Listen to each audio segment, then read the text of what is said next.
Ronald Lockett lived in Bessemer, Alabama, in a neighborhood called Pipe Shop because of the steel foundry that is located there. And when he finished school in the 1980s, there was not a lot of opportunity for him. And so even though the situation was pretty dire in Bessemer, his street that he lived on, 15th Street, was actually a very inspiring place because he lived there with his great aunt Sarah Dowell Lockett, who raised him. And she lived to be 105 and really introduced him to a world of beauty through her gardening and quilt making practices that directly impacted Lockett's work. But his true mentor and muse and collaborator and neighbor was his older cousin, Thornton Dial Sr., who we today really recognize as being one of the greatest artists to come out of the United States in the 20th century. Ronald Lockett and Thornton Dial lived on the same street. They were related by blood. Lockett would go over and sit with Dial as Dial worked on pieces, and apparently was just about the only person that Dial would admit to his studio when he was at work.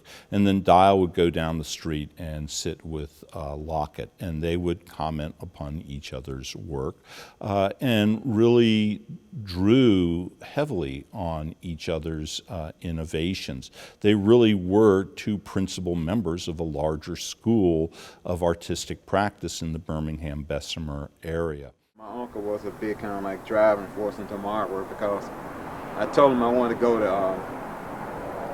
to art school. And he told me that I had the best school of all, just making artwork or whatever. But he was a big influence on my artwork, and I mean he helped me to kind of find out that you could take tin or barbed wire or just different smaller metals, and make things out of. I remember one time I made the piece called Vanishing Territory, and I remember when I made it, well, he was standing behind me when I was drawing it, and I never really erased or anything on my painting of the wolves. And, he was looking surprised at what I was doing, but then I was just amazed, what he was doing as well, So I was kind of proud of myself that he had some kind of mutual respect, for my artwork, just like I had for his. Toward the end of his career, Ronald Lockett became increasingly engaged with a new form of media that was literally the salvaged metal from the buildings that surrounded where he lived in the Pipe Shop neighborhood of Bessemer, Alabama. And at the same time, he wanted to continue old themes that had been in his work since the start. And these were themes that could be historical, they could be personal, they could be themes that sprang from ideas about romantic love or the deep well of spiritual faith which defined his community. The bombing of Oklahoma City, the destruction of the Murrah building, and in particular the loss of life of the children who perished in that explosion in the daycare center, really deeply affected Lockett. And he undertook to make a group of works that really spoke to the emotional impact of that event. I think, like, you look at other artwork or whatever, it makes you want to kind of like go out there and express yourself, and whatever you're trying to express, you try to be honest about what you're trying to say through that piece.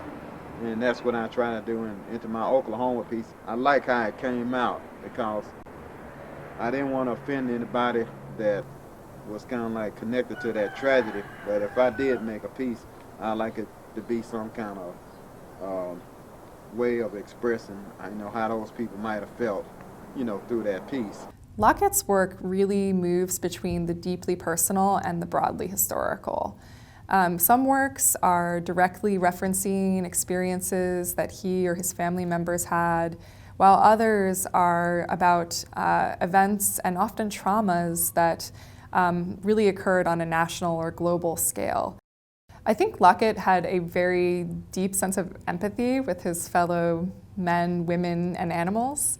It's really a remarkable aspect of his personality that comes through in his artwork. And I think that aspect, again, of who he was a major part of what kind of artist he was. Somebody who was not afraid to kind of reach beyond his personal lived experience and relate to people from all over the world and all across time. Well, my artwork, ever since I've been a kid, it always has been my strength, something positive about me. Lately I've been going through a lot of, hard times where, I've kind of like lost my way, but, anytime I, kind of want to regain myself when I lose myself, I go back to my artwork, my drawing.